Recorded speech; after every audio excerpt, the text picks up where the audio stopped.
We are now 27 June 2010. We are on a starting gate of the World Motocross Championship Series. My mechanic is on my right. He gives me some last advice. One very important thing, I need to make a quick start. This is crucial for the rest of my race. 15 seconds on the billboard. 5 seconds. I hit the gas, the gate drops. I come out in 5th position. Quickly, I am overtaken by some other competitors that are more experienced than me, but I find myself in a very nice 8th position. I pass front of the pit lane. My mechanics that tell me on the pit board, keep going, continue like that. Unlike the other time, I was riding like I was flying over the track. I was driving smooth, clean, just perfect. And I arrived on this famous jump.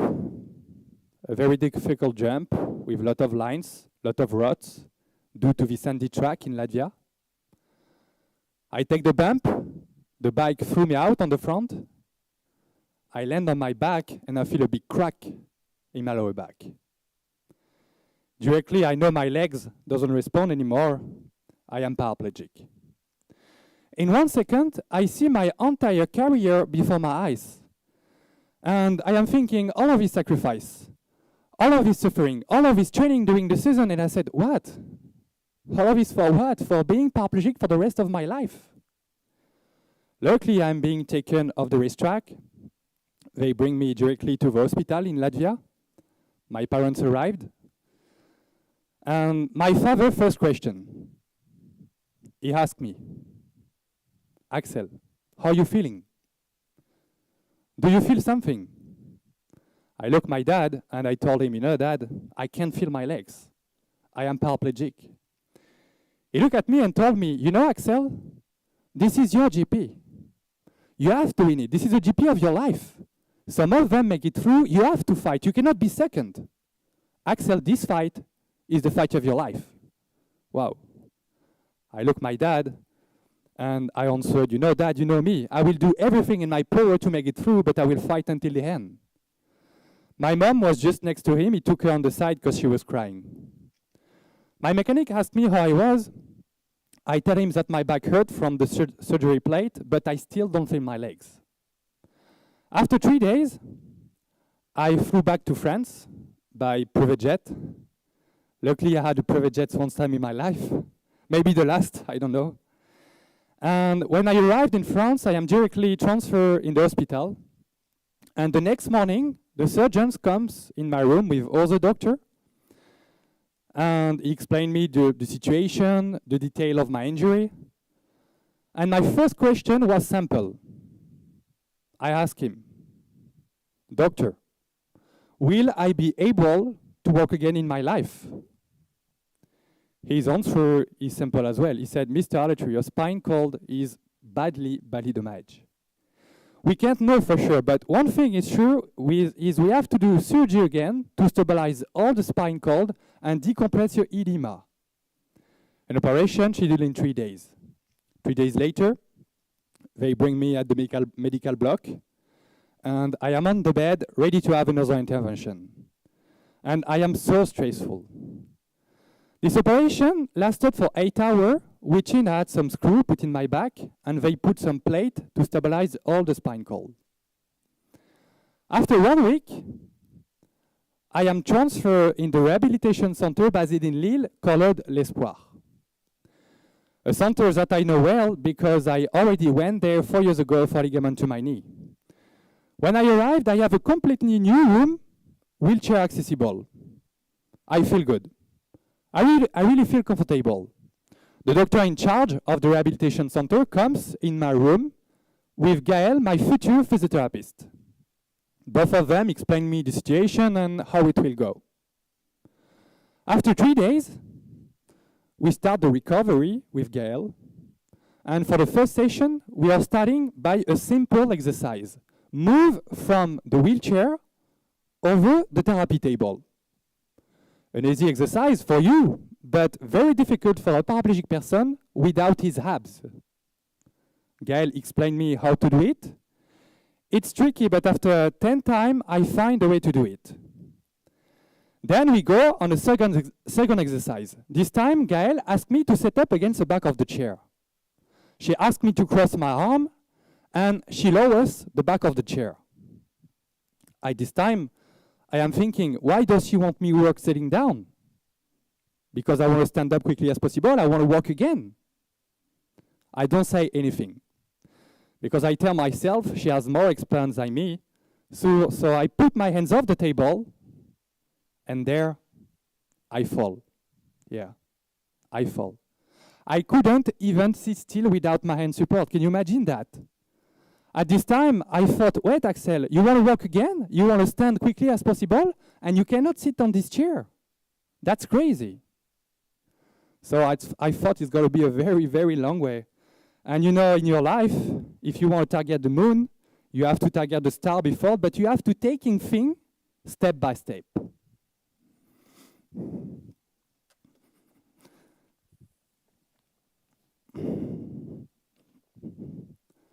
My reconstruction.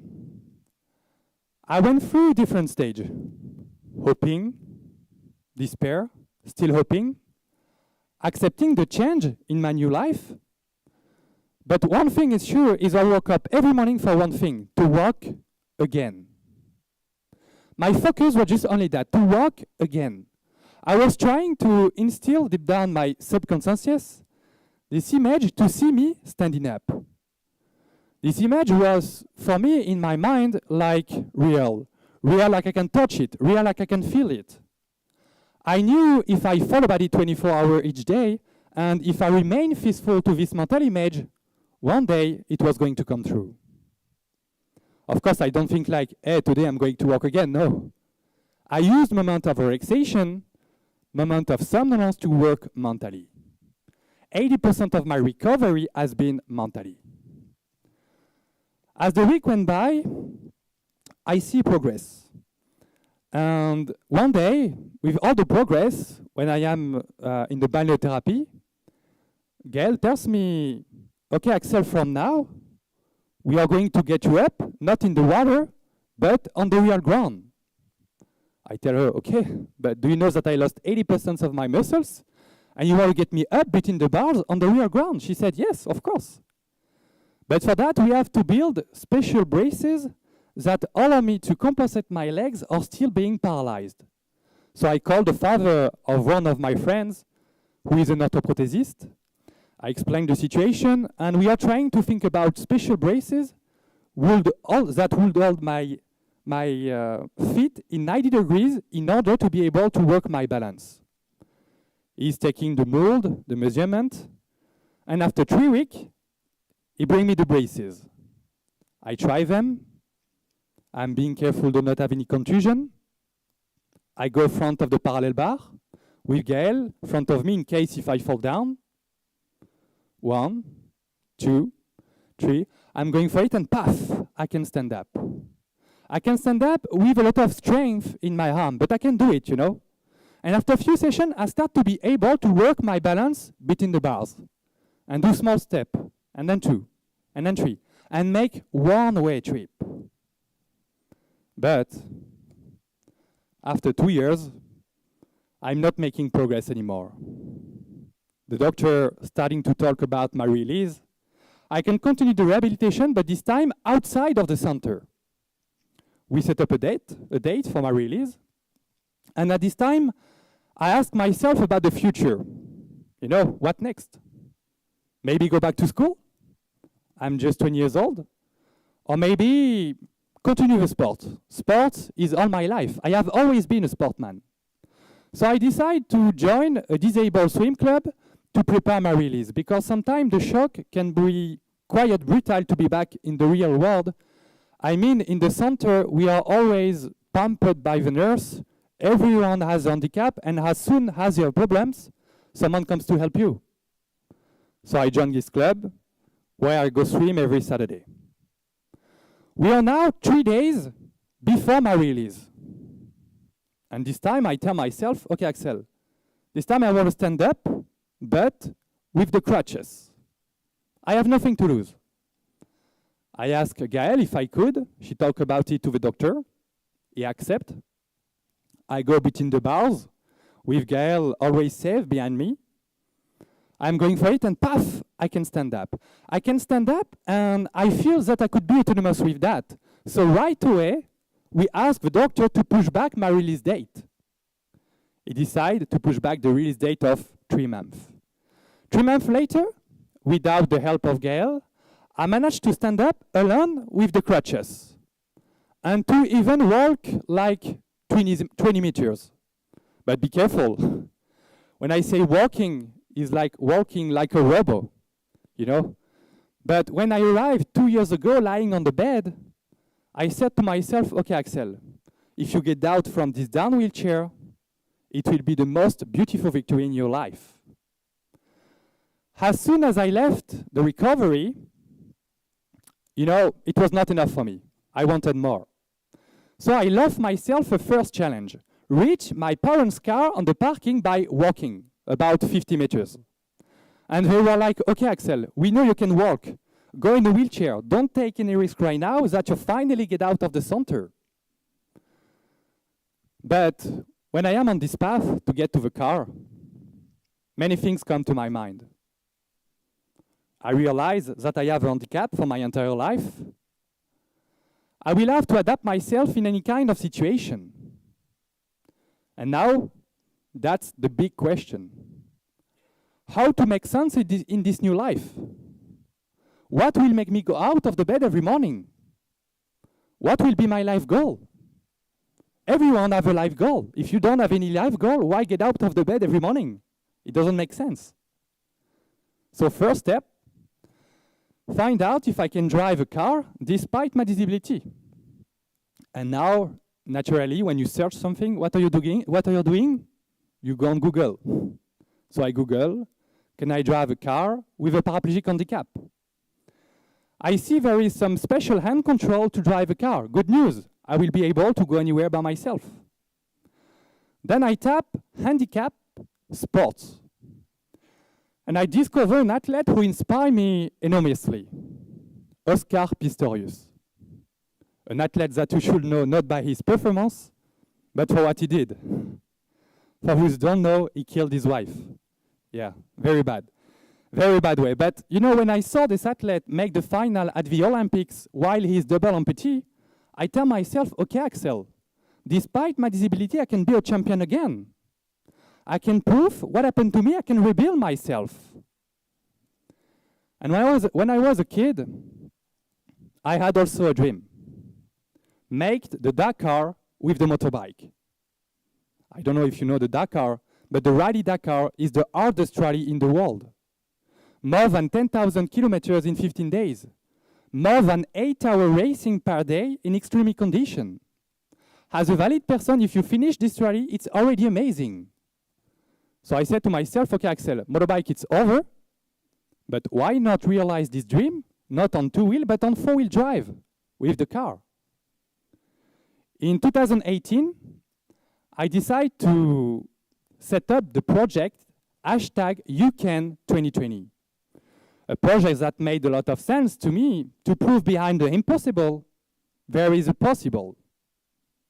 Demonstrate wherever you are, teenager, student, disabled person, CEO, CTO, we can all have a weak moment in our life, but we can all find a way to bounce back. On 17th January 2020, after racing 15 days in extreme condition, we cross the finish line of the Dakar. We crossed the finish line of the Dakar, and I especially become the first disabled person in the world to win a Dakar on a category with the normal person. Amazing. But you know what?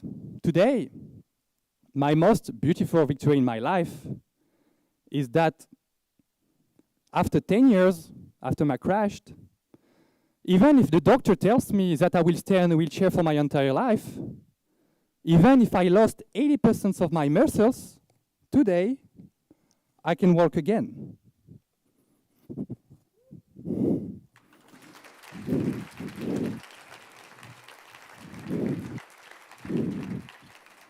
I can walk again and like 2-3 kilometers. I can walk as well with one crutch.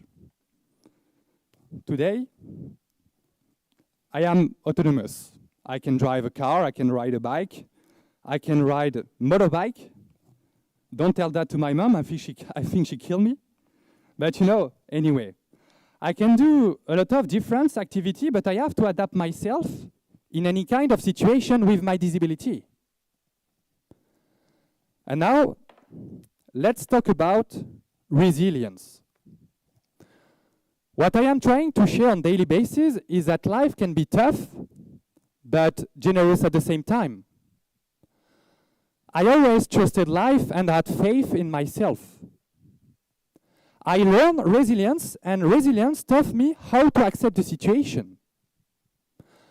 Accepting the situation allowed me to continue moving forward instead of giving up, in order to restore meaning to my life and get back in the motion rather than stay at home. But be aware, accepting has nothing to do with giving up. In 10 years, I will walk again, without crutches, I hope. I won't be disabled anymore. You know, you, normal people, tend to forget this just simple real moment of life, like just running, dancing, jumping, working hand in hand. You know, this happiness. Don't forget this happiness of life of each of us. Thank you.